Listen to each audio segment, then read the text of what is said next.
กระทรวงแรงงานและสวัสดิการสังคมได้หวนคืนวันวิรกรรมตนคูกอย่างมหัศจรรย์ของบรรดาผู้นำพรรคและแนวราวสั่งชาติครบรอบ 66 ปี และวันพาวงปิดล้อมของกองพันที่ 2 วิรชนทีทงไหหินเสียงขวางครบรอบ 67 ปี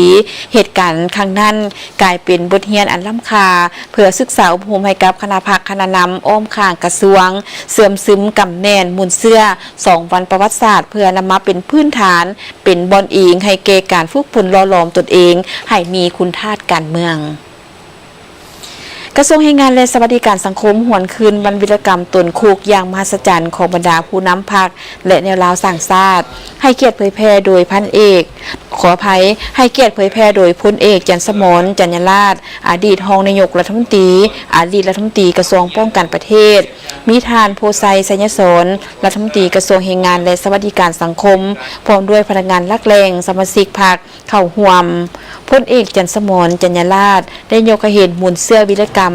บรรพาวงปิดล้อมของกองพันที่ 2 วิรชนทีทงไหหินแขวงเสียงขวาง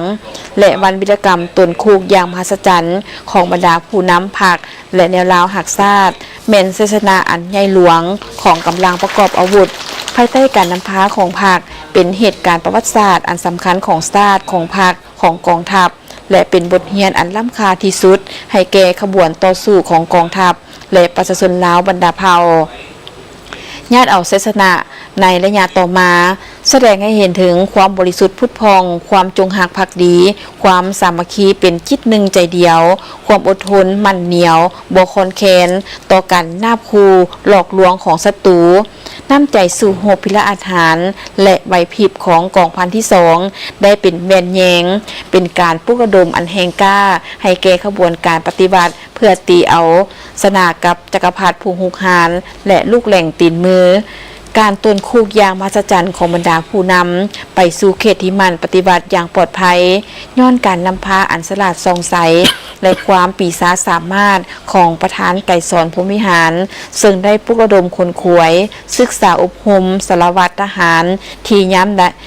ามอยู่ในคุกให้มีน้ำใจหักชาติอันดูดดื่มมีความจงหักภักดีจนกลายเป็นผู้ไขประตูห้องคุ้มขังแต่ละห้องเพื่อให้ผู้นำของพรรคและแนวราวหักชาติย่างออกจากคุกพลเข็งไปสู่เขตที่มั่นอย่างปลอดภัยการปาฐกถาครั้งนี้นอกจากหวนคืนถึงวีรกรรมอันกล้าแกนของกองพันที่ 2วีรชน